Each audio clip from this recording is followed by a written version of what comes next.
এই কেমন নিয়ম যে সাত সকালে খেতে হলো পান্তা ভাত, কচু শাক, আলু সিদ্ধ। বিদায় উমা প্রথা মেনে ইছামতিতে টাকি রাজবাড়ির প্রতিমা নিরঞ্জন।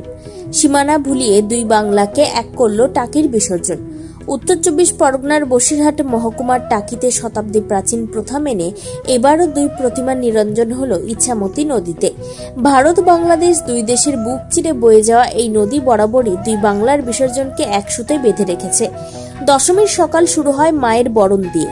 রাজবাড়ির মহিলারা ঠাকুর দালানে সিঁদুর খেলায় মাতেন। তারপর 24 জন বেয়ারার কাঁধে প্রতিমা পৌঁছয় ইছামতির ঘাটে। প্রথা মেনে যানবাহন ব্যবহার করা হয় না কখনো। বিসর্জনের আগে দেবীকে নিবেদন করা হয় পান্তা ভাত, কচু শাক, আলু ভাজা, আলু সেদ্ধ, চালতার চাটনি ও মিষ্টি। রাজবাড়ির সদস্য শর্মিষ্ঠা ঘোষ জানান, নিয়ম নিষ্ঠা মেনে পুজো চলে আসছে আমাদের রাজবাড়িতে। আজও তার ব্যতিক্রম হয়নি। উমার বিদায় মানে মন ভারাক্রান্ত, তবে ভোগ নিবেদন থেকে তর্পণ বিসর্জন সবই হয়েছে শাস্ত্র অনুযায়ী। প্রতিমা নিরঞ্জন ঘিরে এদিন সকাল থেকেই টাকিতে ছিল ভিড়।